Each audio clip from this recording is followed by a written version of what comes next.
Ano ba yan, Nay? Ang aga-aga pa, tahol na kayo ng tahol. Dinig na dinig sa kabilang kwarto eh. Pasensya ka na, anak, ha? Wala pa kasing gamot sa center. Kaya hindi pa ako nakakahingi. Sinabihan ko na kasi kayo na sa silong muna kayo matulog para hindi kayo makaabala.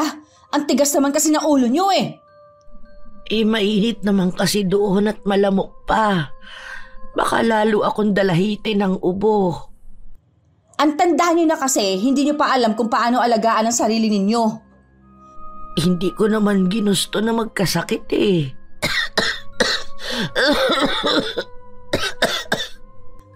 O paano yan? Hindi pa rin kayo makakapagtinda ng mangga na may bagoong? Alangan namang umuubo-ubo kayo habang haharap sa mga bumibili. Ibinilin ko naman kay Susie ang paninda ko. Para kahit hindi ako magtinda, may kita ako. Mabuti naman kung ganun. Akala ko sa amin pa kayo hihingi ng pangkain ninyo eh. Alam ko naman na walang-wala rin kayo eh. Sige, pupunta na ako sa kusina. Pwede ka pa naman matulog muna. Talagang matutulog pa ako. Hindi ako nakatulog gawa ninyo eh. Pasensya na talaga, anak, ha. Pakisabi rin kay Roque. Oo na. Pumunta rin kayo sa center. Baka may gamot na sila doon. Oo, mamaya pupunta ako ulit.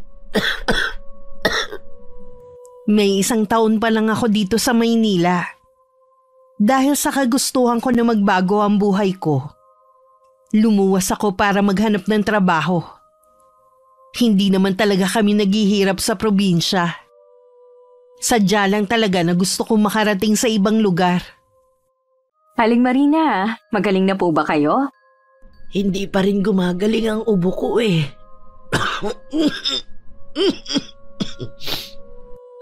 Baka po hindi kayo hiyang sa iniinom niyong gamot. Kasi wala naman akong iniinom na gamot. Ha? Akala ko po galing na kayo sa center nung isang araw. Galing nga ako doon. Kaso wala naman silang gamot pa. Dapat po ay nagsabi agad kayo. Sana napahiram ko kayo ng araw na yun ng pera. Nakabili na po sana kayo ng gamot nyo. Mahirap pong pinapabayaan lang ang ubo. Nako, nakakahiya na sa'yo eh. Ang laki na ng utang ko tapos dadagdagan ko pa.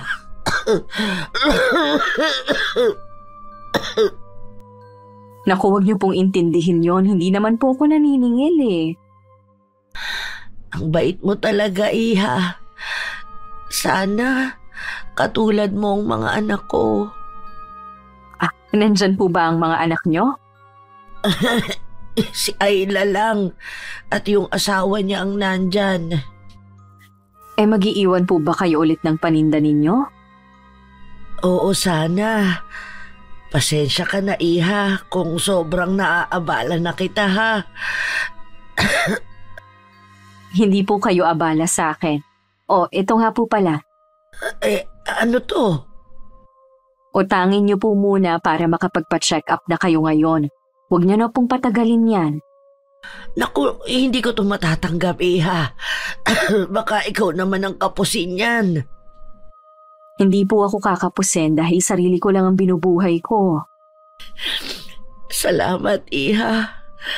Huwag kang mag-alala. Kapag nakaluwag-luwag ako, babayaran ko lahat ng utang ko sa'yo. Sige na po, punta na kayo sa klinik para maaga din po kayo makauwi. Ako na pong bahala sa paninda ninyo. Sige, uuwi na muna ako para magbihis. Nagmamadali nang umuwi si Aling Marina. Nadatnan naman niya ang anak niya at manugang na nagtatalo. Hindi na sana niya papansinin ang dalawa pero natuon na sa kanya ang atensyon nila. Baka naman nanay mo kumuha ng pera ko. Tayong 3 lang naman ang nandito eh. Ha? Hindi ko kayo maintindihan. Ano ba pinagtatalunan ninyo?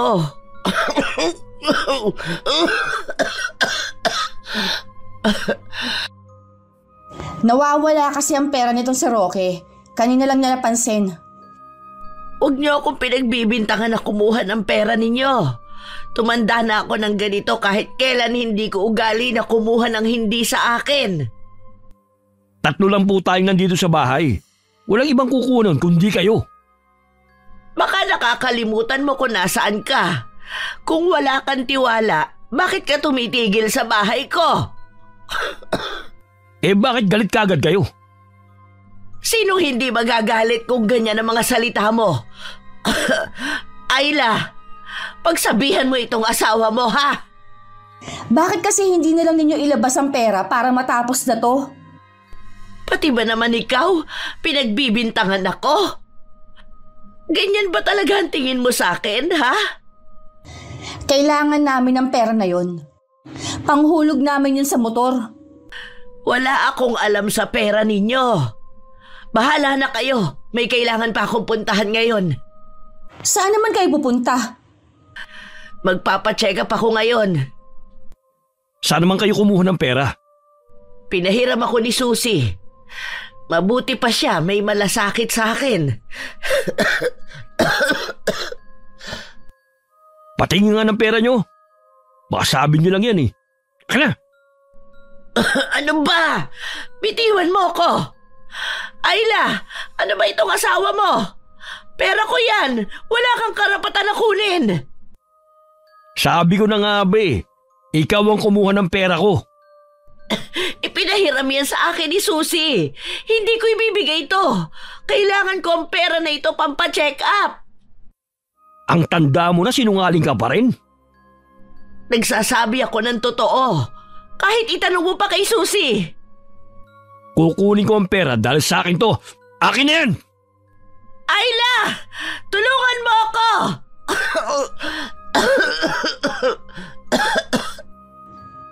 Ibigay niyo na lang kay Roque. Sa susunod huwag na kayong kukuha ng pera na hindi sa inyo. Akin nga ang pera na yan. Maawa naman kayo, pampacheck up ko yan. Hirap na nga ako sa ubo ko eh. Sa center na lang kayo pumunta. Wala naman kayong pera eh. Aalis ka na ba? Oo, late na nga ako eh. O sasabay na ako sa'yo. Ang sasama ninyo para kunin ang pera ko. Tumigil na nga kayo sa kadrabahan nyo. Ang mabuti pa, pumunta na kayo sa center. Baka may gamot doon. Agapan na ninyo ang sakit ninyo. Baka kung ano na yan. Habang nag-aayos ako ng paninda sa tapat ng bahay ko, nakita ko ang pag-alis ng mag-asawa. Sa pagkakaalam ko, truck driver si Roque. At sa spa salon naman nagtatrabaho si Ayla. Hindi na lang nila isinabay si Aling Marina para sana makatipid sa pamasahe. Pambihira talaga ang anak at manugang niya. Nung tanghali, naisip kong dalhan ng ulam si Aling Marina. Sigurado kasing nasa bahay na siya. Aling Marina, tao po! Oh, Susie, ikaw pala. Tumuloy na po ako, bukas po kasi ang pinto. May dala po akong ulam para sa inyo. Naku, salamat, Iha. Anong oras na ba? Pasado 12:00 na po. Nalibang ako sa ginagawa ko sa silong. Hindi ko na namalayan ang oras. Hindi pa ako nakakasaing eh. Mabuti na lang po pala nagpunta ako ngayon kundi malilipasan na naman kayo ng kain. Oo nga eh. Ganito yata kapag tumatanda na. Magsaing na po muna kayo. Ikaw ba? Kumain ka na? Opo. Kanina pa po ko tapos. Kumusta nga po palang pagpapacheck up nyo kanina? Ay, hindi natuloy eh. Naku, inuna nyo na naman ang gawain dito sa bahay, no? Kayo talaga, dapat kalusugan nyo muna lagi ang inuuna nyo. Wala akong pera. Ho? Nasaan po ang perang ibinigay ko sa inyo? Kinuha ng manugang ko. Wala akong magawa. Ano pong sabi ni Ayla? Nakita ko po silang magkasamang umalis kanina. Lagi naman yung kumakampi sa asawa. Hindi na nga tumutulong sa inyo tapos kinuha pa ang pera nyo. Alam po ba nila na galing sa akin yon? Sinabi ko, pero hindi sila naniniwala. Akala nila, kinuha ko ang pera ni Roque. Sama naman nila. Sana nagtanong sila sa akin, hindi yung basta na lang nila kukunin yung pera nyo at pagbibintangan kayo. Hayaan mo na. Sanay na naman ako sa trato nila eh. Ipinapasa Diyos ko na lang ang mga ginagawa nila sa akin. Matanda na rin naman ako. Balang araw, maiisip din nila ang mga ginagawa nila sa akin. Pagkatapos po ng tanghalian, sasamahan ko kayo sa klinik. Hanggang hapon naman po sila bukas, ako na pong bahala sa gastos. Ay, naku, nakakahiya na sa'yo. Sobra-sobra na ang tulong na binibigay mo sa akin.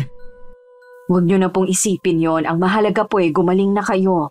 Ang bait mo sa akin. Samantalang ang mga anak ko, pagkatapos kong alagaan at ibigay ang mga pangangailangan nila, ngayong malalaki na sila, mga wala nang pakialam sa akin. May mga anak po talagang walang utang na loob. Marami po kayong mga magulang na ganyan ang trato ng mga anak. Mababait naman ang mga anak ko eh. Malaki rin kasi ang naging pagkukulang ko sa kanila. Hindi ko sila nagabayan habang lumalaki sila. Kinailangan ko rin kasi noon na magtrabaho sa malayo mula nang iwan kami ng asawa ko at sumama sa ibang babae. Hindi po kayo nagkulang. Sadya po na may mga ganong anak.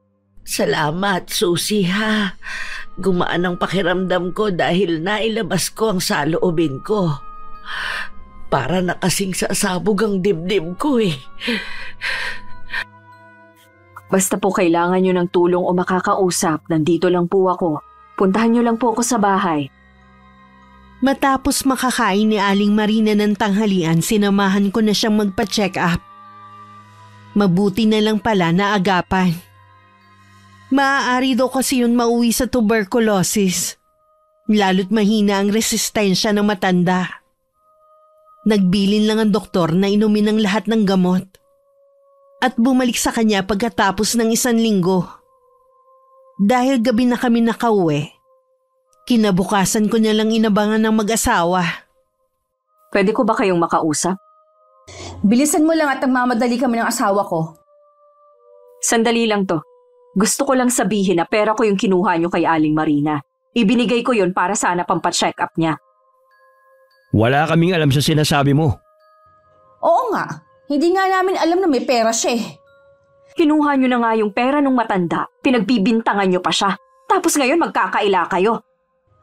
Hoy Susie, huwag mo kaming pararatangan ng kung ano-ano ha, dahil lang sa sumbong ni nanay. Mahilig yung magpaawa, ikaw naman nagpapauto. Maraming nakakaalam kung paano mo sagot-sagutin ang nanay mo. Mas kilala ko rin si Aling Marina kaya alam ko na hindi siya nagsisinungaling. Eh di magsama kayo ni nanay. Huwag mo kaming abalahin. Ikaw tigilan mo ng pakikialam mo sa buhay ng ibang tao. Baka yung pa magpahamak sa'yo. Sinisiguro ko sa'yo, hindi ko ikapapahamak ang pakikialam ko lalo't mabuti naman ang intensyon ko. Ano ba talaga ang gusto mo ha? Palabasin na masama akong anak? Ipahiya ako sa mga kapitbahay namin dahil sa maling sumbong sa'yo ni nanay? Ang akin lang sana, magmalasakit ka naman sa nanay mo. Baka pagsisihan mo kapag nawala siya. Mabuti pa nga siguro kung mawala na lang siya. Puro sakit lang naman ang ulong binibigay niya sa amin eh. Wala na nga siyang ginagawa, puro pa siya paawa sa ibang tao. Hindi siya nagpapaawa. Naglalabas lang siya ng sama ng loob at sa akin lang siya nagkukwento. Talaga lang ha? Kaya pala may mga nakakarating sa amin na sinisiraan niya kami sa ibang tao. Kaya nga ayaw na umuwi sa bahay ng kapatid ko dahil sa kanya eh. Imbis na kasi na siya ang pumoprotekta sa aming mga anak niya, siya pa ang naninira sa amin. Hindi naman kayo sinisiraan ni Aling Marina. Hanggat maaari nga pinagtatakpan niya kayo. Pero sadyang umaalingasaw ang mga ugali niyo kaya nalalaman ng ibang tao. Akala mo kung sino ka? Dinagalit mo talaga ako ha? Tama na yan. Mahuhuli na ako sa trabaho eh. May araw ka rin sa akin. Hindi ko makakalimutan ang araw na to. Hindi naman ako nakaramdam ng takot sa pagbabanta ni Ayla. Kung alam lang sana na mag-asawa na ako ang mas dapat nilang katakutan. Hindi ko lang inaasahan na pagbubunto na ng mag-asawa si Aling Marina ng galit nila. Nay! Nay! Nasaan ka ba? Nandito ako sa silong. Dito na kasi ako matutulog mula ngayon. Wala akong pakialam. May problema ba? Bakit galit ka yata? Sino ang hindi magagalit sa ginagawa ninyo, ha? Bakit kailangan niyo pang magsumbong sa kapitbahay natin ng tungkol sa pera na kinuha sa inyo ng asawa ko, ha? Yun ba? Kay Susi ko lang naman yun sinabi eh. Tinatanong niya kasi kung nakapagpatingin na ako sa doktor. Ang sabihin ninyo, gusto mo kami siraan sa ibang tao. Bakit ka ba nagagalit? Totoo naman na kinuha ni Roque ang pera ko. Hindi yun paninira. Hindi niyo man lang inisip ang sasabihin sa amin ng mga tao. Tingin tuloy nila sa amin ng asawa ko, mga kontrabida sa bahay na to eh. Yun pa ba ang inaalala mo kaysa sa kalagayan ko? Ha? Malakas pa naman kayo sa kalabaw. Mahilig lang kasi kayo magsakit-sakitan para kaawaan kayo. Nakakasawa na yung kadramahan ninyo. Ano ba ang nagawa kong kasalanan sa'yo? Bakit ganyan na lang ang galit mo sa akin? Nagtatanong pa talaga kayo? Lahat naman ginawa ko sa inyong magkapatid. Ibinigay ko ang mga kailangan ninyo at pinag-aral ko kayo. San ba ako nagkulang bilang nanay ninyo? Obligasyon naman talaga ninyo na ibigay ang pangangailangan namin at pag-aralin kami. Hindi nyo kailangang isumbat ang bagay na yan. Hindi ako nanunumbat. Gusto ko lang malaman kung bakit ganyan kayong mga anak ko. Ang problema kasi sa inyo, wala na nga kayong silbi. Puro pa paninira ang ginagawa ninyo sa amin. Hindi nyo na kami binigyan ng kahihiyan. Hindi ko sabi ginagawa yan. Kung pinag-uusapan man kayo ng mga tao dahil nakikita nila ang tunay ninyong ugali. Hindi ka pa kasi mawala-wala sa buhay namin eh. Total, pabigat ka naman din sa amin. Kaya nga hindi na nagpapakita ang kapatid ko dito sa atin eh. Walang dapat sisihin kundi kayo. Lahat na talaga ng samaan ng ugali, nasa iyo na. Bukod tanging ikaw lang ang anak na gustong mawala ang ina. Kapag nangyari yan, saka mo maiisip ang kahalagahan ko. Oo, ganyan. Magdrama na naman kayo. Diyan kayo magaling eh. Napahagulgul na lang si Aling Marina nang maiwang mag-isa. Samantala natatawa naman si Roque sa narinig na pag-uusap ng dalawa. Akala yata niya porket nanay ko siya eh. Palalampasin ko ng ginawa niya. Humanda rin sa akin ang susi na yun. Siguro naman magtatanda ng nanay mo. Para pera lang eh. Kailangan ba niya tayong isumbong? Ayun na nga eh. Mula ngayon, bahala na siya sa buhay niya. Nakakasawa na rin siyang intindihin. Kailangan mo rin maghinay-hinay sa ginagawa mo sa nanay mo. Alam mo naman ang mga tao rito sa atin. Dalang-dala sa paawa ng nanay mo. Kaya nga lalo ko lang gigigil kay nanay eh. Parang gusto ko siyang sabunutan kanina. Relax ka lang. Kanina pa maiit ang ulo mo eh. Alam ko na, huwag na lang natin pansinin ng nanay mo. Dapat kasi sa silong na lang siya matulog eh. Gabi-gabi na lang tayo napupuwed dahil sa kakaubo niya eh. Sa silong ng araw siya matutulog mula ngayon. Mabuti naman kung ganun. Makakatulog na tayo ngayong gabi nang walang istorbo. Ang inaalala ko lang, baka mamaya ipagsabi naman niya na doon siya natutulog. Tapos sasabihin niya na tayo may kagustuhan nun. Naku, malilintikan na talaga siya sa akin. Eh di kausapin mo siya bukas.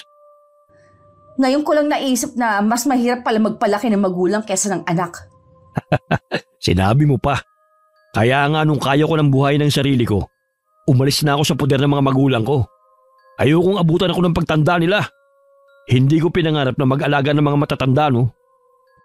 Isa pa yan sa inaalala ko eh. Paano kung uugod-ugod na ang inay? Malamang ako mag-aalaga sa kanya eh. Kaya nga bago dumating ang araw na yun, kailangan makagawa na tayo ng paraan. Anong paraan? Kailangan na nating maibenta tong bahay. Tapos tsaka tayo magpakalayo-layo. Bigyan mo na lang ng maliit na halaga ang nanay mo. Tapos siya nang bahala sa sarili niya. Ang problema nga, hindi ko alam kung nasaan ang titulo nitong bahay. Nahalughugo na ang buong bahay pero hindi ko talaga makita. Baka naman hindi rito nakatago. Wala naman siyang ibang pwedeng pagtaguan kundi dito sa bahay lang eh. Kausapin mo lang ulit yung nanay mo kung saan niya tinago. Pilitin mo siya magsabi. Susubukan ko ulit sa ibang araw. Mabuti pa matulog na tayo. Maaga pa tayo papasok bukas sa trabaho eh. Gusto ko rin makabawi ng tulog sa ilang araw na puyat tayo. Sinamahan ko muli si Aling Marina nang bumalik siya sa klinik. Mabuti na lang naging maayos na ang lagay niya. Kasama ko na ulit siya nagtitinda sa harap ng bahay ko. Malapit lang kasi kami sa basketball court kaya mabenta ang paninda namin. Ito ang namimiss ko talaga. 2 linggo ba naman akong nasa loob lang ng bahay eh. Marami na nga pong nakakamiss sa inyo eh. Salamat naman at magaling na po kayo. Ingatan niyo na po ang kalusugan niyo, ha? Oo, iingatan ko na. Ang hirap palang may sakit, lalo't wala namang pagkukuhanan. Yan po ang masakit na katotohanan sa ating mahihirap. Hanggat maaari, bawal hong magkasakit. Tama ka, Iha. Maiba nga po pala ako. Kinausap ba kayo ni Ayla tungkol sa pera na kinuha sa inyo? Hayaan na lang natin yun. Ayoko na kasing magtalo pa kami ng anak ko. Huwag kang mag-alala. Babayaran ko yon kapag nakaluwag-luwag ako. Nako, yan na naman po kayo eh. Hindi naman po ko naniningil. Kahit na. Basta, babayaran kita. Kayo na nga po ang bahala. Matagal ko na itong gustong itanong. Lagi ko lang nakakalimutan eh. Ano po bang itatanong nyo? Madalas kasi nakikita ko na may mga taong pumupunta sa'yo. Eh, sino ba ang mga yun? Ah, yun po ba? Hindi ko pa po pala nasasabi na marunong po ako maghilot ng mga babaeng kaanak. Yun pong mga nagpupunta sa bahay ko sila po yung nawawala na ng pag-asa. Ngayon ko lang nalaman. Sasabihin ko nga kay Ayla, baka kasi gusto niyang magpahilot sa'yo. 10 taon na kasi silang nagsasama ng asawa eh. Hanggang ngayon, hindi pa rin nagkakaanak. Sige po, pwede naman kung gusto niya. Nagpapabayad ka ba? Magsisinungaling po ako kung sasabihin ko na hindi ako tumatanggap ng bayad. Ayos lang naman yan. Wala namang masama sa ginagawa mo. Kung sa pagtitinda lang po kasi ng merienda ko iaasa ang lahat ng gastusin ko, hindi po uubra. Alam niyo naman po lahat na nagtataasan. Totoo naman, Iha. Kaya huwag kang mag-alala. Hindi kita huhusgahan kung tumatanggap ka man ng bayad. Mabuti na lang hindi na ulit nag-usisa pa si Aling Marina tungkol sa tunay kong ginagawa. Hindi pa kasi ko handa na may makaalam sa matagal ko ng tinatagong sikreto. Nauna nakaubos ng paninda si Aling Marina kaysa sa akin. Kasalukuyan ako nagliligpit nun nang lumapit si Ayla. Ubus na ang paninda ko. Hindi naman ako bibili eh. Gusto lang kita makausap. Tungkol saan? Kay Inay. Sana naman, huwag mong paniwalaan ang lahat ng mga sinasabi niya.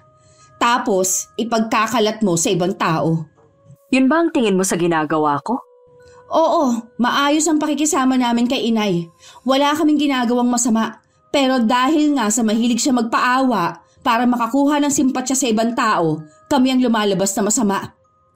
Palakaibigan lang ang nanay mo pero hindi siya tsismosa. Sa akin lang siya naglalabas ng sama ng loob. Wala siyang ibang pinagsasabihan.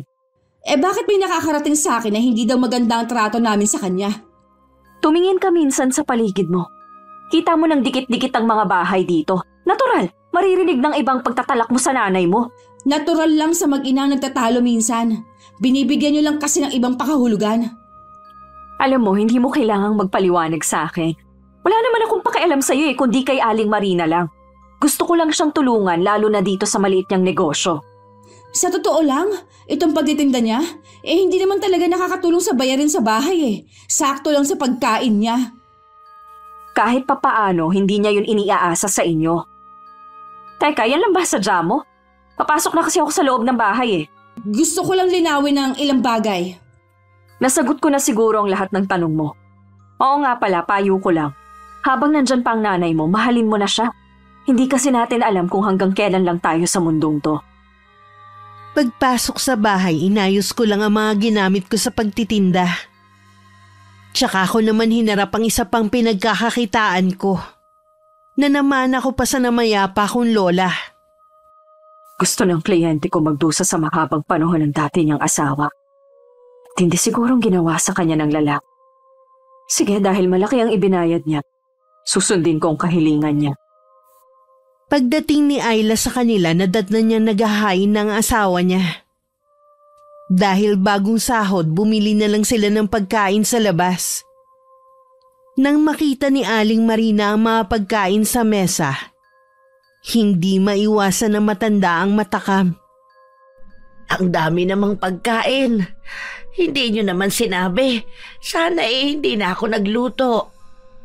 Sino naman na nagsabi sa'yo na kasama ka rito? Ha? Hindi ba? Kahit makonting ulam hindi ako makakahingi. Mula ngayon, kanya-kanya na tayo. Napakadamot mo naman. Sino ka para pagsabihan na madamot ang asawa ko, ha? Ikaw ba nagpapakahirap sa pagtatrabaho, ha? Ang akin lang naman sa iisang bahay tayo nakatira. Ang pangit naman tingnan na nagdadamot kayo. Bakit? May pera ka naman ah. Kung gusto mo makakain ng masarap, di bumili ka rin. Talaga bang nahawa ka na sa sama ng ugali ng asawa mo?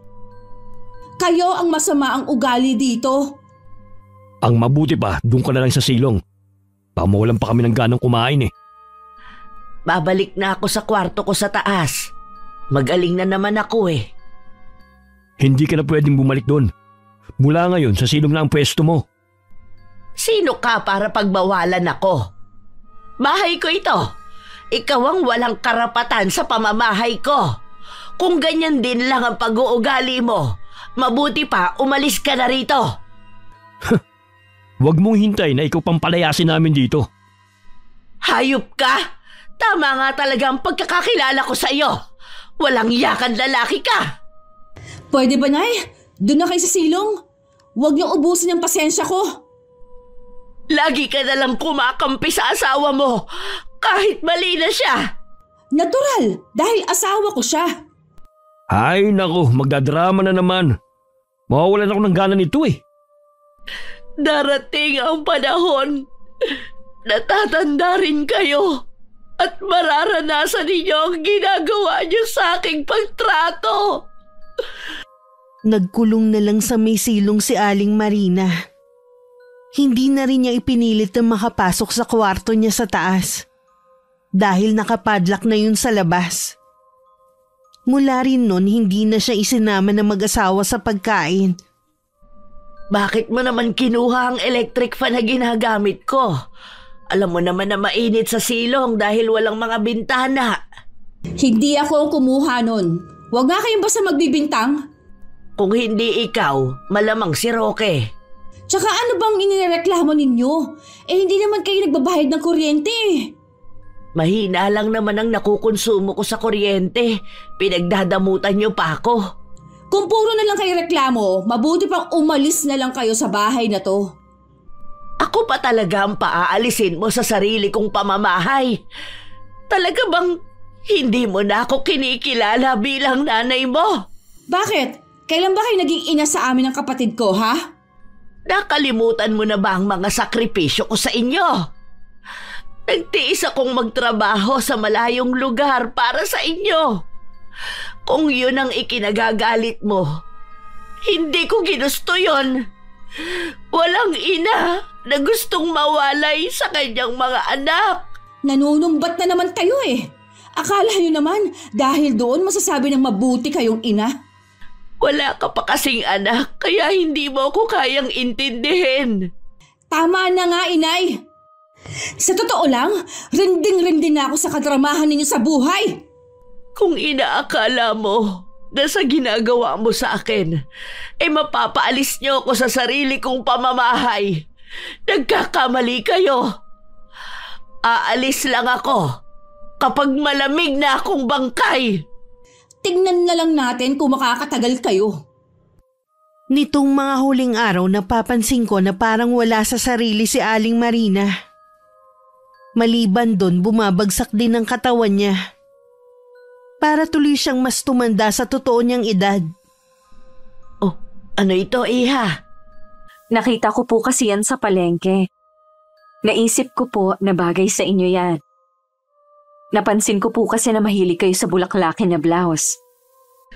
Ay, salamat, Susie ha. Ang ganda nito. Isusuot ko lang to kapag may pupuntahan ako. Baka kasi maluma kapag araw-araw ko tong isusuot eh.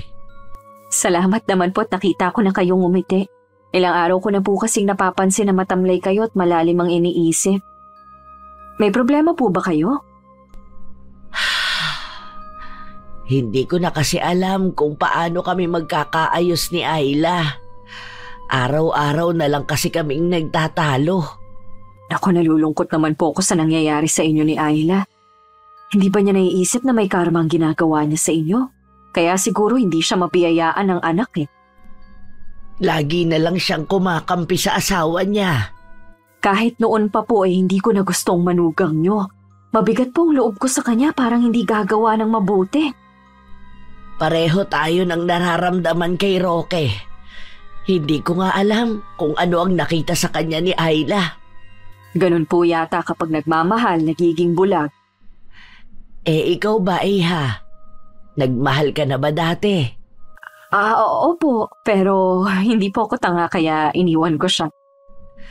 Anong dahilan ng paghihiwalay ninyo? Dahil po sa babae. Nahuli ko po siyang may iba kaya maliban sa hiniwalayan ko siya, may ginawa rin po ako sa babae niya. Yun po ang dahilan kung bakit po ako napadpad sa lugar niyo. Wala ka naman sigurong ginawang labag sa batas, kaya ka nandito, ano? Kung iniisip niyo po na pinatay ko yung babae, nagkakamali po kayo. Kung ano pong ginawa ko, tsaka ko na lang po ikakwento. Ay, kinabahan ako dun ah. Kahit na ano pa ang ginawang masama sa atin ng kapwa natin, huwag mong iisipin na gumanti. Mas mabuti na ipaubaya mo na lang sa Panginoon ang pagpaparusa sa kanila. Magagalit po ba kayo sa akin kung sasabihin ko sa inyo na hindi ako naniniwala sa kanya? Ano ba ang relihiyon mo? Wala po. Nirerespeto ko ang paniniwala mo at ng ibang tao. Pero mas mabuti pa rin na mabuhay tayo na may kinikilalang Diyos. Sana, balang araw, magbalik loob ka sa Kanya. Salamat po sa pagrespeto ninyo sa paniniwala ko. Hayaan niyo po, pag-iisipan ko ang mga sinabi niyo. Isang araw nagtaka ko kung bakit hindi naglabas ng paninda niya si Aling Marina. Dahil araw yun ng linggo, maraming tao sa basketball court. Kaya hindi ko maiwan ang pwesto ko. Nang maubos ang paninda ko, tsaka lang ako pumunta sa bahay ng matanda. Dahil bukas ang pinto, tumuloy na ako habang tinatawag ang pangalan ni Aling Marina. Hindi ko akalain ang maaabutan ko ay si Ayla. Hoy! Anong ginagawa mo dito? Bakit bigla ka nalang pumapasok nang hindi kumakatok? Kanina pa ako tumatawag pero walang sumasagot eh. Si Aling Marina. Wala ang inay, may pinuntahan. Hindi ko alam kung kailan ang balik niya. Nakakapagtaka naman. Wala kasi siyang binabanggit na may lakad siya ngayon eh. Ano bang akala mo? Dahil malapit kayo sa isa't isa, lahat na ng lakad niya ipapaalam niya sa'yo, ha? Nasanay na kasi ako na lagi siyang nagsasabi sa akin. Ano ba kasing kailangan mo kay inay? Ako na lang magsasabi. Gusto ko lang siyang kamustahin at alamin na rin kung bakit hindi siya nagtinda ngayon. Ang dami pa namang tao. Yun lang ba? Akala ko naman importante. Hintayin mo na lang bukas o sa ibang araw kung kailan siya magtitinda. O siya, mabuti pa nga, sa kanya ko na rin itatanong kung saan siya nagpunta. Sa susunod na huwag kang basta na lang pumapasok, ha? Malaki kasi ang pagkakaawang ng pinto. Kapag ganun kasi, madalas nandito lang sa sala o kusina si Aling Marina. Kahit nandito pa siya, huwag kang sabing papasok. Oo na, huwag ka nang magalit. Oh, ano pang tinatayo-tayo mo dyan? Bakit hindi ka pa umaalis? Oo, ito na nga, alis na ako. Malakas pang binalibag ni Ayla ang pinto nang makalabas ako. Habang nasa loob ako ng bahay nila, iba ang nararamdaman ko. Pakiramdam ko rin hindi nagsasabi ng totoo ang babae. Ayla! Ayla! Bakit? Para kasing narinig ko ang boses ni Susie. Nandito nga siya pero pinaalis ko na. Talaga? Ako ba ang hinahanap niya? Sino pa ba? Alangan akong hanapin niya. Bakit hindi mo siya pinapunta rito? Para ano, makita niyang kalagayan ninyo? Tapos magsusumbong kayo? Hindi naman ako magsusumbong eh. Anong hindi? Kilala ko na kayo. Mahilig kayo magpaawa. Tapos kami na naman ang pasasamain ninyo. Hanggang ngayon, hindi pa rin ako makapaniwala na aabot sa ganito. Paano mo na, Atim, nasaktan ako ng asawa mo? Napuno na lang sa inyo si Roque. Kapag gumaling na yung mga pasanin nyo, pwede na kayo ulit magtinda. Ayla, makinig ka naman sa akin. Iwan mo na ang asawa mo. Mayolente si Roque. Baka saktan ka rin niya. Hindi ako sasaktan ni Roque gaya ng ginawa niya sa inyo. Walang dapat sisihin kundi kayo rin kung bakit nangyari yan sa inyo. Parang natutuwa ka pa sa sinapit ko ah. Ay, ang mabuti pa kumain na lang kayo. Kapag dumating ang asawa ko, baka hindi na naman kayo makakain. Pwede bang tulungan mo ko na makatayo? Hindi ko kasi kayang pumunta sa may kusina. Ang daming arte! Oh, kumapit kayo sa akin. Salamat, anak. Inabot pa ng 1 linggo bago ko muling nakita si Aling Marina. Hindi lang ako nagulat nang makita na para siyang butot balat. Maging ang iba naming mga kapitbahay. Aling Marina? Ano pong nangyari sa inyo? Nagkasakit po ba kayo? Oo. Kaya nga ngayon lang ako nakalabas. Susie, baka meron kang pagkain dyan. Gutom na kasi ako eh. Ay, meron po ako dito. Tara po sa kusina. Pasensya ka na kung nakakaabala ko sa iyo, ha? Anak ko, hindi po kayo abala sa akin. Natutuwa nga po ako't pumunta kayo dito sa bahay ko. Alam niyo po ba na lagi akong sumisilip sa inyo? Ilang beses ko rin pong tinatanong si Ayla. Nakulitan na yata sa akin kaya hindi na ako pinapansin. Nasa silong kasi ako, kaya hindi mo talaga ako makikita kapag sumilip ka. Bakit naman po kayo nandoon? Di ba sa taas ang kwarto niyo? Doon na kasi ako pinalipat ng manugang ko eh. Kumain na po muna kayo. Ikukuha ko po kayo ng malamig na tubig. Gutom na talaga ako. Ay, salamat, iha. Dahan-dahan lang po ha, baka mabulunan kayo. Kahapon pa kasi ako hindi kumakain eh. Ho? Kahapon pa? Lagi kasi akong nauubusan ng pagkain eh. Kaya po pala ganyan kayo kapayat. Magtapat nga po kayo. Minamaltrato po ba kayo ng anak at manugang nyo? Ha? Ay, hindi. Nagkasakit lang talaga ako. Pareho silang may trabaho, kaya hindi nila ako maalagaan. Hindi man lang naawa sa inyong anak nyo? Butot balat na lang kayo tsaka po parang ilang araw na po kayong hindi naliligo. Wala kasing tubig sa silong. Mamaya pag uwi ko, maliligo ako. Sasamantalahin ko habang wala ang mag-asawa. Kung hindi po maayos ang lagay nyo sa inyo, pwede po kayo dito sa bahay ko. Ayos lang naman ako sa bahay ko. Huwag mo akong alalahanin. Kailan po kayo magtitinda ulit? Hindi ko pa alam eh. Wala na kasi akong puhunan. Kung gusto nyo po, pahihiramin ko kayo. Magsabi lang po kayo kung kailan kayo magtitinda. Sasabihan na lang kita. Siguro hindi muna ngayon. May iniinda po ba kayo na sakit? Sasamahan ko po kayo magpa-check up. Wala naman akong sakit. Gutom lang talaga ako. Dalhin nyo na rin pong iba kong pagkain dito sa bahay. Kahit ano pong oras, bumalik lang po kayo dito kapag nagugutom kayo, ha? Oo, iha. Hulog ka talaga ng langit sa akin. Sana, anak na lang talaga kita. Hindi ko na napigilan na tumulo ang luha ko. Kahit kasi sabihin ni Aling Marina na ayos lang siya, may pakiramdam ako na hindi mabuti ang lagay niya. Nung makatapos siyang kumain, pilit ko pa rin siyang kinukumbinse na wag nang bumalik sa bahay nila. Pero umuwi pa rin siya. Hoy, tanda. Tumayo ka nga dyan. Sinabi lang tumayo ka dyan eh. Bakit? Tumayo ka dyan. Maglinis ka ng buong bahay. Para magkaroon ka naman ng silbi. Pwede bang mamaya na? Gusto ko muna kasing kumain eh. Yung ipinag-uutos ko munang sundin mo bago ka kumain. Nanghihina na rin kasi ako.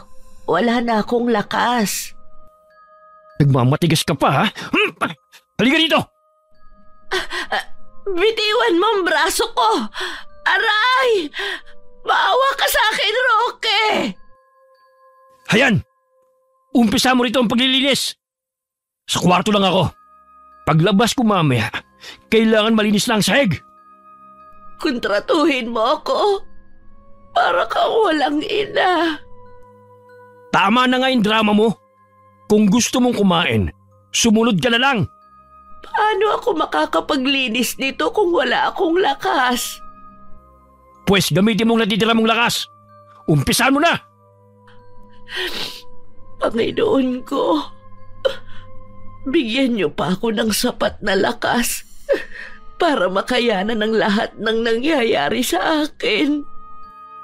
Nang mga oras na yun, hinarang ko naman si Ayla na galing sa may tindahan. Ilang araw na kasi ako nag-aalala kay Aling Marina. May kailangan ka? Kukumustahin ko lang sana si Aling Marina. Nasa bahay ang inay at maayos naman siya. Totoo ba yan? Bakit nung huli ko siyang makita ay butot balat na lang siya? Parang hindi na siya pinapakain eh. Nagkasakit kasi ang inay kaya siya nangayayat. Gusto ko sana siyang makita. Pwede ba akong sumama sa inyo? Hindi pwede. Nandun kasi ang asawa ko eh.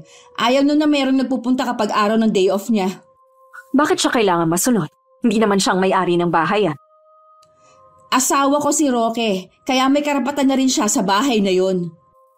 Baka ayaw mo lang na makita kung tunay na kalagayan ng nanay mo. Ano bang itinatago niyo ha?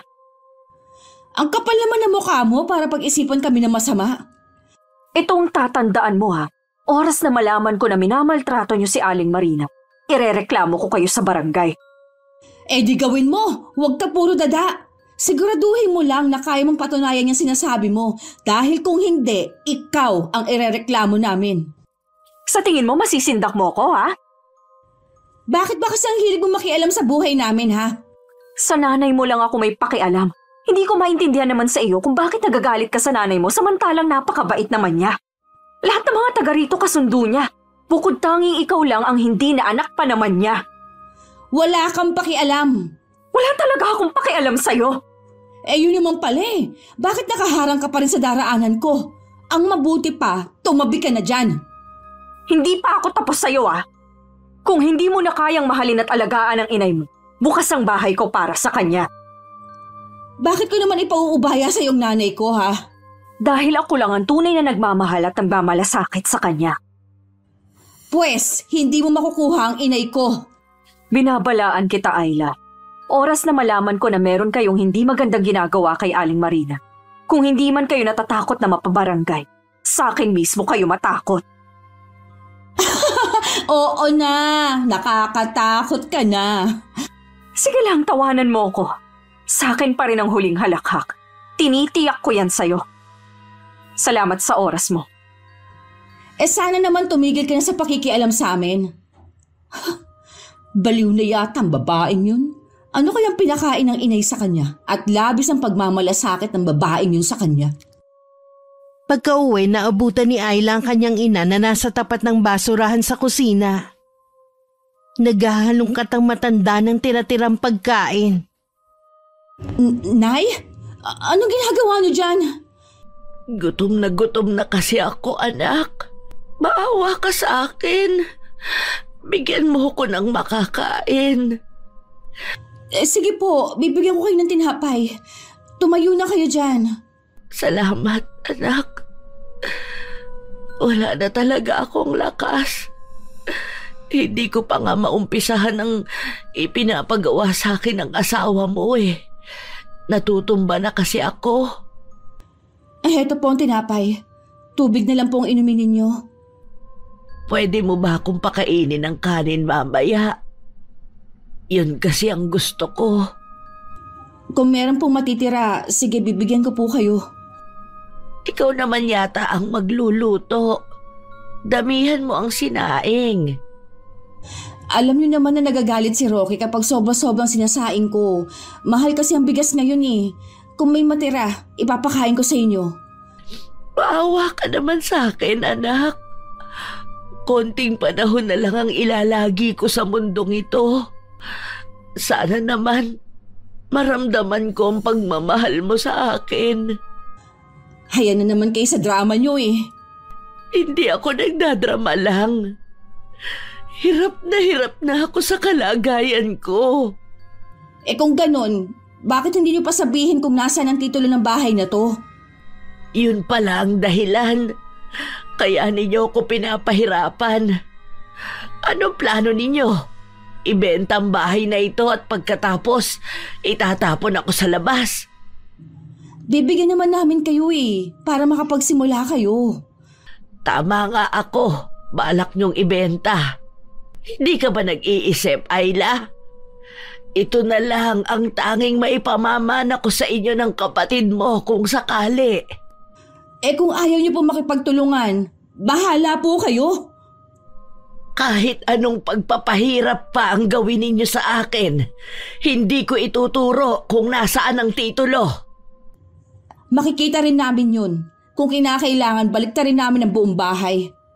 Iniisip niyo pala na narito sa bahay na ito ang hinahanap niyo. Kung ganon, wala dito? Wala ka nang malalaman pa sa akin. Talagang inuubos mong pasensya ko. Hindi ko hahayaan na ikaw at ang asawa mo ang makinabang sa pinaghirapan ko. Nagpupuyos naman ang kalooban ni Ayla ng talikuran niya ang ina.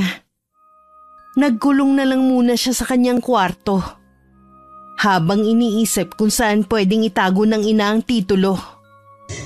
Paano kung wala sa bahay na ito ang hinahanap natin? Kung wala rito, nasaan kaya?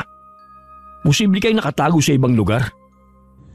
Kanina ko pa nga iniisip kung saan pwedeng itago ng inay. Hindi kaya nasa kapatid mo? Kaya siguro hindi umuwi dito lalaking yun. Imposible na ipagkatiwala ng inay sa kapatid ko ang titulo. Mas lalo naman sigurong imposible na ipagkatiwala niya sa hindi niya kaano-ano. Kay Susie? Hindi yun no. 1 taon pa lang ang babaeng yun sa lugar natin. Wala ngang nakakaalam kung taga saan ba talaga siya eh. Hindi siya pagkakatiwalaan ng gano'n ng inay. Nauubos na rin ang pasensya ko sa nanay mo. Baka may baong ko na ng buhay sa lupa. Huwag kang gagawa ng isang bagay na pwede natin ikapahamak. Nakausap ko nga si Susie eh. Naghihinala na siya na meron tayong ginagawang masama kay nanay. Hindi ba talaga titigil ang babaeng yun sa pakikialam sa atin? Hindi naman niya kaano-anong inay pero sobra siyang magmalasakit. Baka naman pinangakuan siya ng nanay mo na sa kanya ipapamana ang bahay na ito. Kaya gano'n lang ang pagmamalasakit niya. Kakausapin ko ang babaeng yun. Hindi pwede na maging sagabal siya sa atin. Inagaw na nga niyang atensyon ng inay. Pati ba naman tong bahay kukunin pa niya? Ano nga palang ginagawa ng nanay mo ngayon? Naglilinis ng seg sa kusina. Ang akala ko itatamad-tamad na naman siya. Roque, sa tingin ko hindi tama na ginugutom natin ng inay. Naaawa rin kasi ako sa kanya. Kanina nga, pagdating ko, naabutan ko siyang naghahanap ng pagkain sa basurahan. Oh, talaga? Dinaig pa pala niya mga pulubi sa lansangan . Wala naman nakakatawa sa sinabi ko . Kung ayaw niyang habang buhay na magutom, sabihin mo sa nanay mo na ilabas na ang titulo. Ano magagawa natin kung nagmamatigas nga? Sa gagawin ko sa kanya, tignan na lang natin. Hindi ko inaasahan na pupuntahan ako ni Ayla sa bahay ko. Dahil iniwan kong bukas ang pinto basta na lang siyang pumasok. Nakita niya tuloy ang mga gamit ko sa pangungulam na nasa harapan ng ginawa kong altar. Anong klaseng altar to? Manika, karayom, at may mga itim pang kandila. Parang ginagamit to sa... Anong ginagawa mo dito? Bukas kasi ang pinto kaya tumuloy na ako. Gumaganti ka ba sa akin dahil sa bigla rin akong pumasok sa bahay ninyo? Ang lagay ikaw lang ba ang pwedeng gumawa nun? Ano bang kailangan mo sa akin? Sabihin mo na't meron pa akong gagawin. Hindi na ako magpapaligoy-ligoy pa. Gusto ko lang malaman kung meron bang binanggit sa iyong inay tungkol sa titulo ng bahay namin. Ha? Pasensya na pero hindi kasi kita maintindihan. Kailangan ko kasi yung titulo ng bahay namin. Bakit dito ka nagpunta? Dapat sa nanay mo yan tinatanong. Ayaw kasi sabihin ng inay, kaya nagbabaka sakali akong may alam ka. Siguro may binabala kayo ng asawa mo, no? Kaya nyo hinahanap ang titulo. Tapos, hindi sang-ayon ng nanay mo. Wala ka na doon!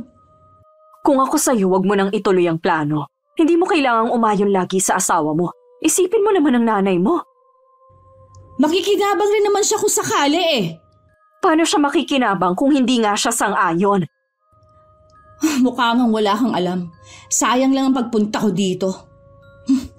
Oo nga pala. Para saan ang altar na yan? Sa tingin mo, ano yan? Huwag mong sabihin na isa kang... Ang totoo niyan, may bayad ang serbisyo ko. Pero pwede na ring libre sa kinaiinisan ko. Hindi ako makapaniwala na meron palang mangkukulam sa lugar namin. Tapos kaibigan pa ng inay. Ipaaalam ko to sa kapitan para mapalayas ka sa lugar namin. Gawin mo. Para bago ka pa makarating sa may pinto, bumulagta ka na. Maawa ka. Huwag mo akong sasaktan. Nawala yata ang taray mo na lagi mong ipinapakita sa akin Hindi ko alam na isa ka pala mangkukulam. Akala ko isa ka lang ordinaryong tao. Oras na kumalat ang lihim ko. Babalikan kita. Ipapalasap ko sa iyong ganti ko. Pangako, wala akong pagsasabihan na kahit na sino. Oras na malaman ko din na may masama kayong ginagawa kay Aling Marin. Matitikman niyo ang galit ko. Wala kaming ginagawa kay inay. Nasa bahay lang siya talaga. Paalisin mo na ako. Inihintay na kasi ako ng asawa ko Pigil na pigil ang pagtawa ko dahil sa nakikita kong takot kay Ayla. Nang kumari pa siya ng takbo, doon na ako napabulanghit ng tawa. Nanginginig naman ang buong katawan ni Ayla nang makauwi. Hindi rin kaaya-aya ang nadatnan niya. Nilalatigo kasi ni Roque ang kanyang ina habang umiiyak na nakadapa na sa sahig. Hindi mo ba talaga sasabihin, ha? Patayin mo na lang ako! Mas mabuti pa! Talagang inuubos mo ang pasensya ko, ha? Roque! Tama na! Hoy, ano ba ginagawa mo? Ang tigas ng bungo ng nanay mo Tama na sabi. Hindi naman lumalaban ng inay. Tingnan mo, puro sugat na siya. Umalis ka dyan. Huwag kang humarang. Ako na lang asaktan mo kaysa ang inay. Ano ka ba, Ayla? Meron ang bibili ng bahay na ito. Yung titulo na lang ang kulang. Kunting panahon na lang, magkakapera na tayo. Ako nang kakausap kay inay. Basta tigilan mo ng pananakit sa kanya. Baka yan pang magpahamak sa atin. Ang sama ninyo! Anong klaseng mga tao ba kayo?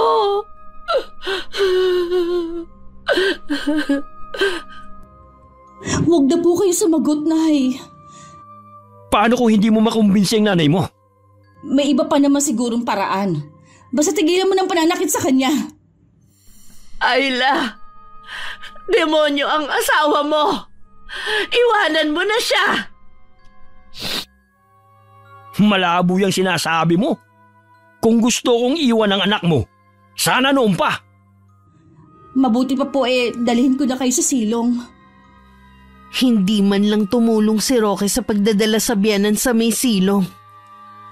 Tuluyan na rin napaiyak si Ayla nang makita ang mga latay ng ina sa buong katawan. Ano po ba ang nangyari? Bakit kayo sinaktan na naman ni Roque? Nung una, nagalit siya dahil nakita niyang hindi pa ako nakakatapos sa ginagawa ko. Tapos, Pinipilit na naman niya ako na ibigay ang titulo. Bakit ba kasi nagtitiis kayo masaktan kaysa ibigay ang hinihingi namin? Ayla, hindi niyo pwedeng ibenta ang bahay na ito dahil hindi na ito sa atin. Matagal nang wala sa akin ang titulo. Dahil lang sa kagandahang loob ng bagong may-ari, kaya tayo pinapayagan na dito tumira. Bakit hindi niyo po kaagad sinabi? Saan niyo ginamit ang pera? Sa iyo ko rin ginamit nung ma-ospital ka. Baka kasi palayasin niyo ako dito. O kaya iwan mo na ako, anak. Kaya hindi ko masabi. Umalis na nga ang kapatid mo. Pati ba ikaw? Iiwan din ako? Nasayang lang pala ang lahat ng ginagawa namin. Ayla, isumbong mo na ang asawa mo sa barangay. Hindi na tama ang ginagawa niya sa akin. Hindi ko yan magagawa sa asawa ko. Inumin niyo na po itong gamot para mawala ng pananakit ng katawan ninyo. Salamat sa pag-aasikaso mo sa akin, Iha. Pakatandaan mo lang na mahal kita. Kayo ng kapatid mo. Nay, gaano niyo po kakilala si Susie? Bakit mo naman naitanong si Susie? Nakakapasok po ba kayo sa bahay niya? Meron po ba siyang naikukwento sa inyo tungkol sa tunay niyang pagkatao? Kahit malapit kami sa isa't isa, konti lang ang alam ko sa kanya. Tingin ko ang pagtitinda niya para maitago lang ang sekreto. Ang totoong ginagawa niya. Ang pagiging manghihilot ba niyan tinutukoy mo? Yun ba ang sabi niya sa inyo? Na isa siyang manghihilot? Oo, nanghihilot siya ng mga babaeng hindi mabuntis. Pwes, isa lang niyang malaking kasinungalingan. Mangkukulam ang tinuturing ninyong kaibigan. Ano? Mangkukulam si Susie? Paano mo naman nasabi? Nakita ko mismo ang altar at ang mga ginagamit niya sa pangungulam. At isa pa, mismong siya ang umamin sa akin. Kaya pala, ngayon malinaw na sa akin ang lahat. Anong ibig ninyong sabihin? Kaya pala lahat ng taong umaaway sa kanya, nagkakasakit. Baka siya nga ang may kagagawan. Puro na lang talaga sakit ng ulong binibigay niyo sa amin. Paano kung gantihan kami ng babaeng yon, ha? Alam ko mabait si Susie. Hindi niya gagawin na saktan kayo. Lalo ka na. Hindi tayo nakakatiyak sa bagay na yan. Baka kapag nakita niya kayo sa ganyang kalagayan, baka magwala yun sa galit. Kailangan hindi niya kayo makita. Anak, huwag mo naman akong ikukulong dito. Nagmamakaawa ako sa'yo. Wala nang magagawang pagmamakaawa ninyo. Buo na ang desisyon ko. Hindi na kayo makakalabas sa silong na to. Ayla! Bumalik ka! Huwag mo akong iwan dito! Maawa ka, anak! Ayla!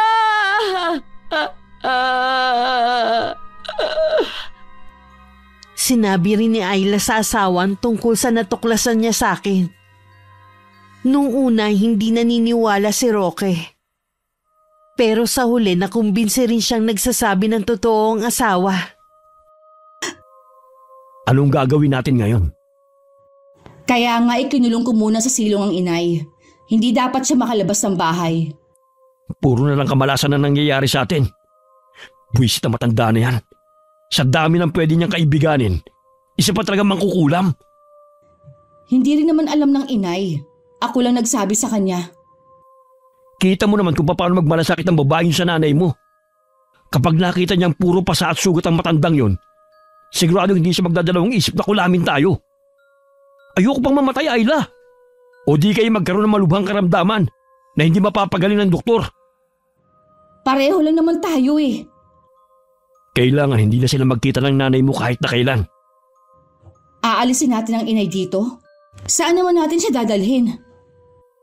Gaga! Mag-isip ka nga! Sa tingin mo hindi siya makakabalik dito? Anong balak mo kay inay? Kailangan na siyang tuluyang mawala. Palalabasin na lang natin na umuwi siya ng probinsya.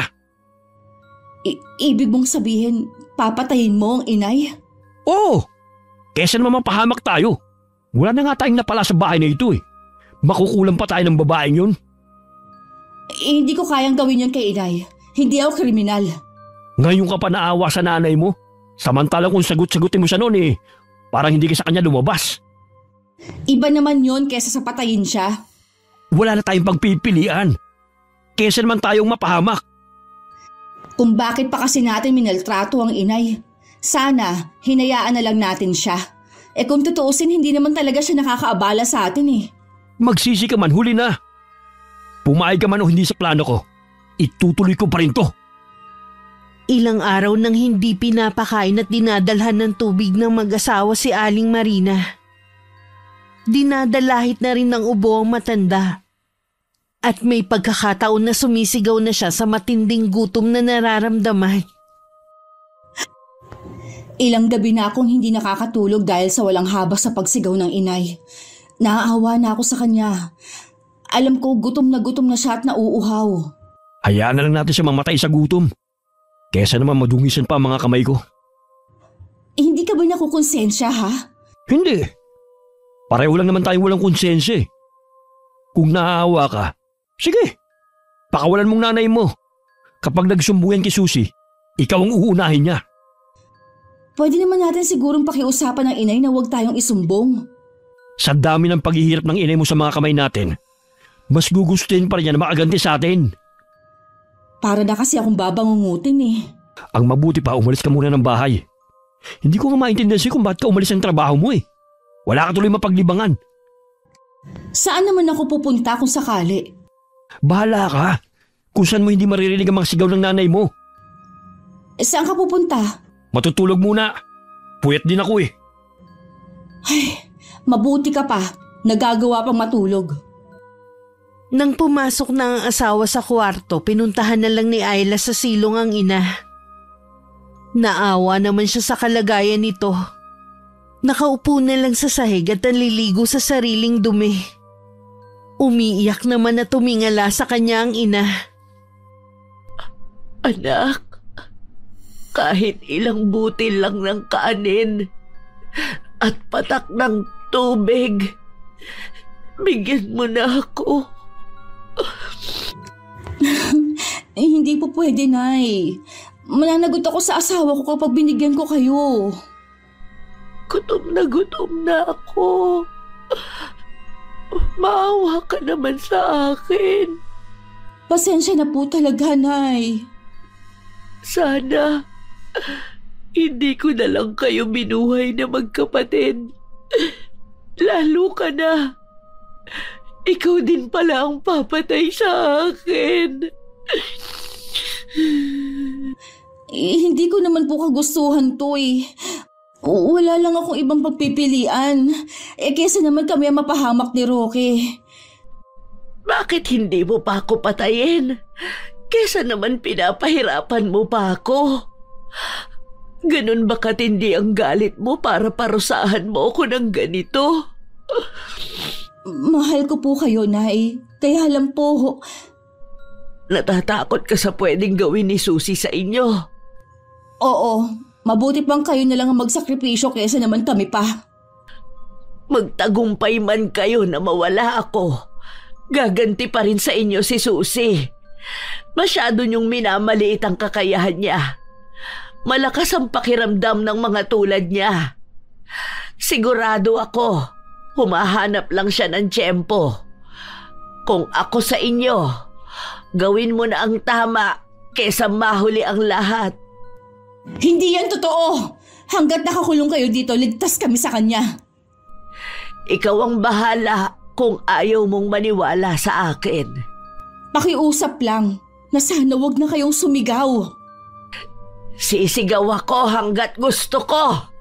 Hindi mo ako pwedeng bawalan. Tinakpan na lang ni Ayla ang dalawang tenga para hindi marinig ang sigaw ng ina. Nang sandali naman na yun, kasama ko ang kapitan at ilang barangay tanod. Pinuntahan namin ang bahay nila para malaman ang tunay na kalagayan ni Aling Marina. Bakit parang nakakita kayo ng multo? Nandito kami para alamin ang kalagayan ni Aling Marina. Hindi kayo pwedeng pumasok dito. May itinatago ka ba kaya ayaw mo kaming papasukin? Wala dito ang inay. Umalis siya at hindi namin alam kung kailan ang balik o kung babalik pa ba. May palagay akong nagsisinungaling ka.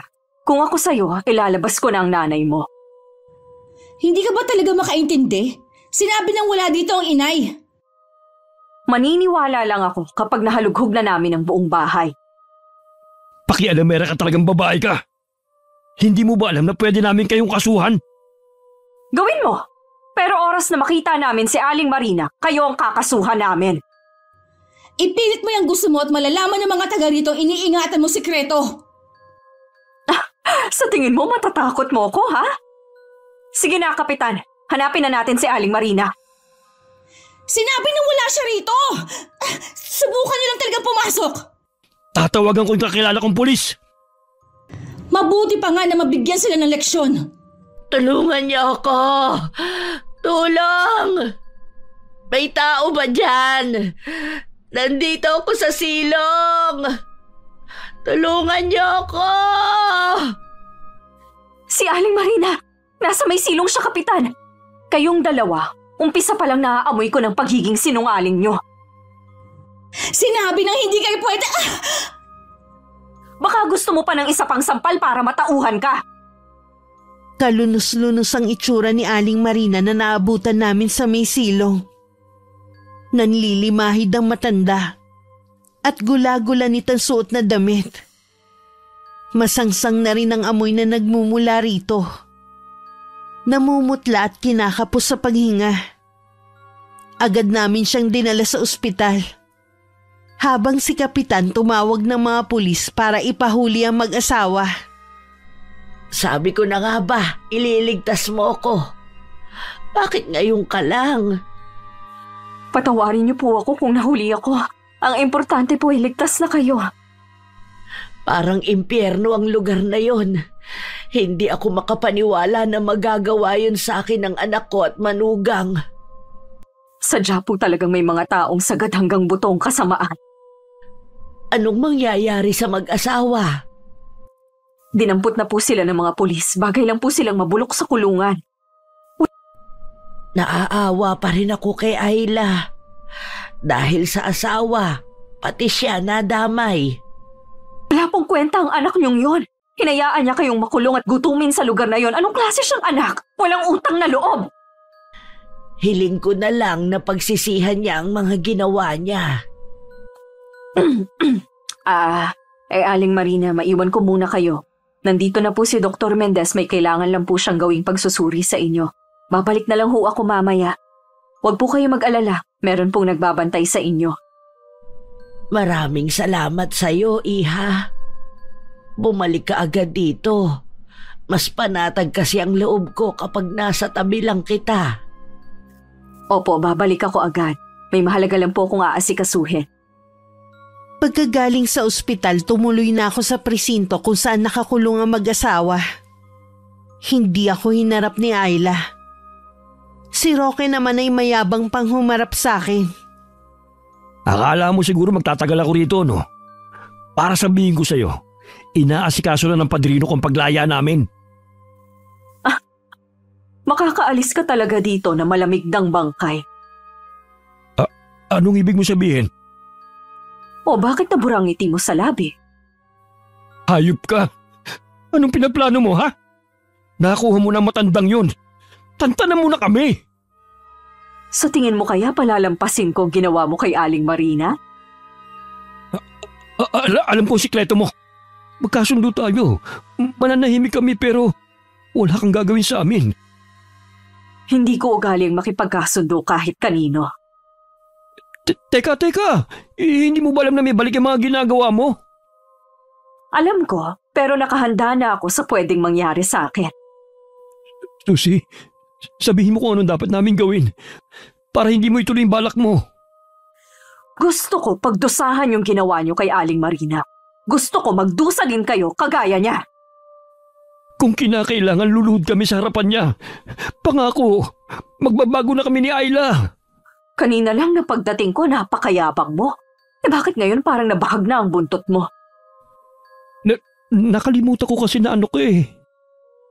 Hintayin mo na lang ang malupit kong ganti sa'yo. Lucy, maawa ka sa amin. Huwag mo nang ituloy yung balak mo. Para mo nang awa. Susie, bumalik ka! Hindi na rin ako nagtagal sa presinto. Kahit ang malakas na pagtawag niya sa akin, hindi ko na pinansin pa. Dumiretso ako sa bahay. Saka inihanda ang mga kailangan ko para sa orasyon na gagawin ko. Isa-isa ko na rin sinindihan ng mga kandila. Dapat noon ko pa to ginawa. Nagdalawang isip lang ako dahil kay Aling Marina. Hindi na sana sinapit ng matanda ang nangyari sa kanya. Tikman niyo ngayon ang matinding galit ko. Mga mababait kong alaga, alam kong gutom na kayo. Alam niyo na ang gagawin niyo. Humayo na kayo. Sa presinto, hindi naman mapakali si Roque. Pakiramdam niya kasi may mga mata ang pader. At lahat nakatutok sa kanya. Hindi ako natatakot sa'yo. Hindi mo ako magagalaw sa lugar na ito. Ha? Ano yun? Mga ulupong? Tulong! Ilang sandali pa nagulantang sila sa sigaw nito. At takot na parang may binubugaw na hindi nila nakikita. Nang akmang lalapitan na ng mga kasama si Roque, may mga insekto naman na lumabas sa kanyang bibig, ilong at tenga. Nagpaikot-ikot din ang kanyang katawan hanggang mabagok sa pader ang kanyang ulo at mabiyak yun. Sa gulat ng lahat, puro uod ang laman nun na kinakain ng utak niya. Nakarating naman yun kay Ayla. Roque!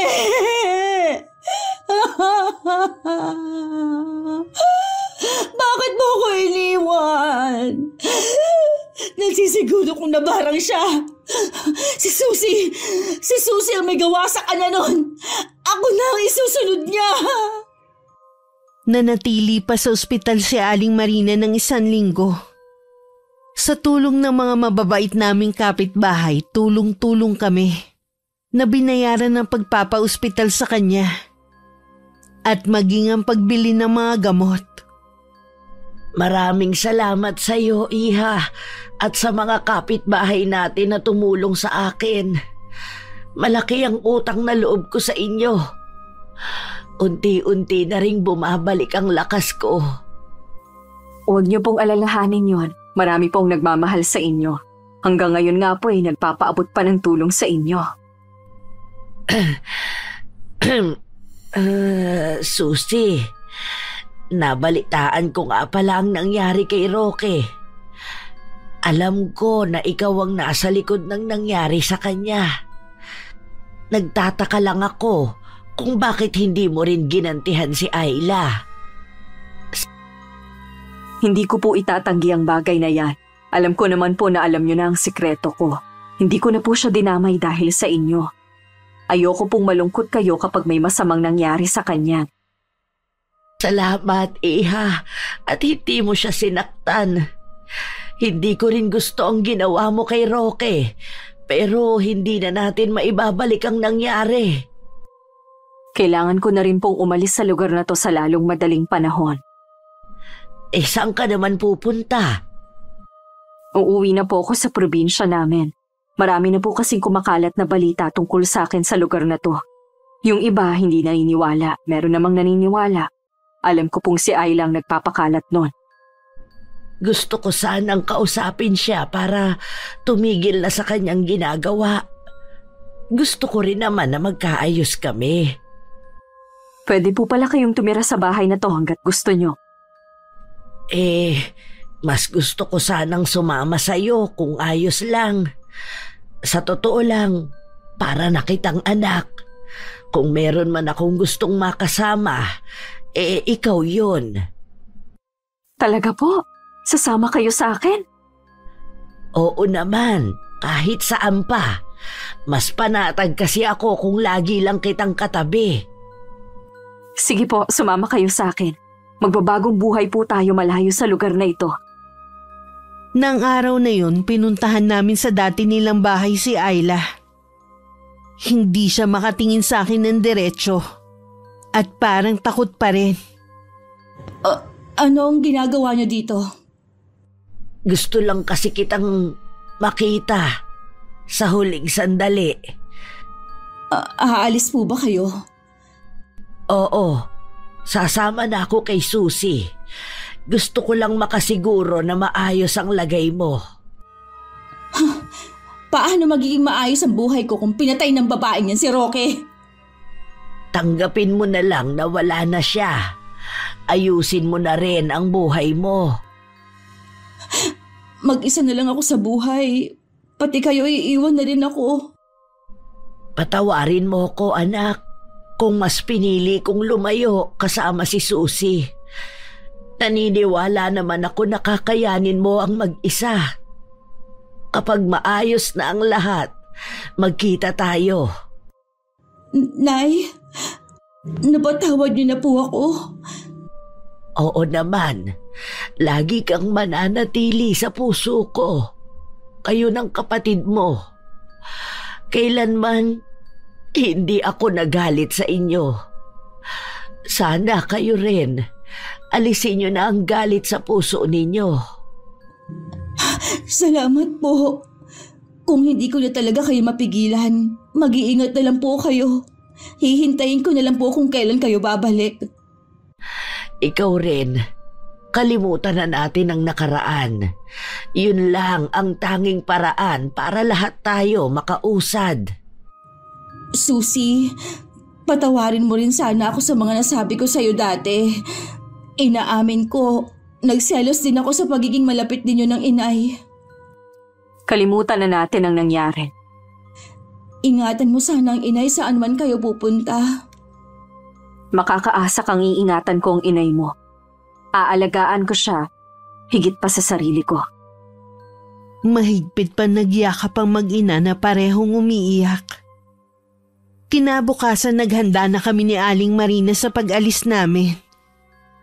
Nangako din ako sa sarili ko na hindi na muling gagawing kasangkapan ng kulam para gumanti sa kapwa. Mahirap man umpisahan, nangako din ako sa sarili ko na magbabalik loob na sa Panginoon. Wakas. Okay, shoutout po tayo. Shoutout kay Ami Yong from Malaysia, Geraldine Pregua, Richel Ann 19.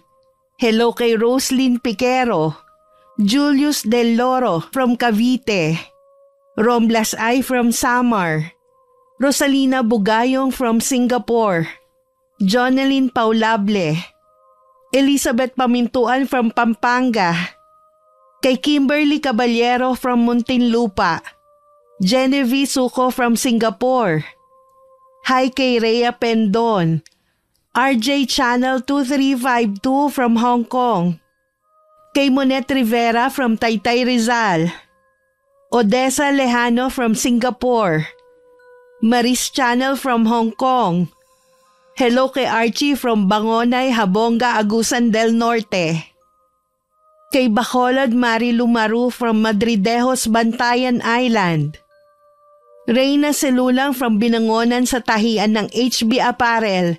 Hello sa'yo. Shout out kay na Mami Flor de Lisa Esorio at kay Daddy Marlon Federizo na laging nakikinig. Maraming salamat po.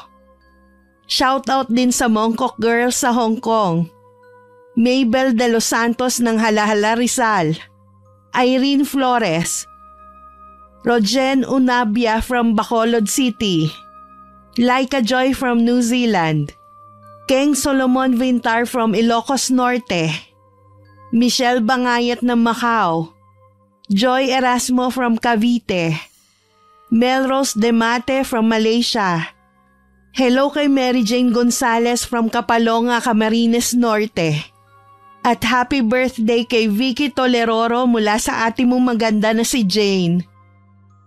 Maraming salamat sa patuloy niyong pakikinig at suporta. Ingat po kayo. God bless.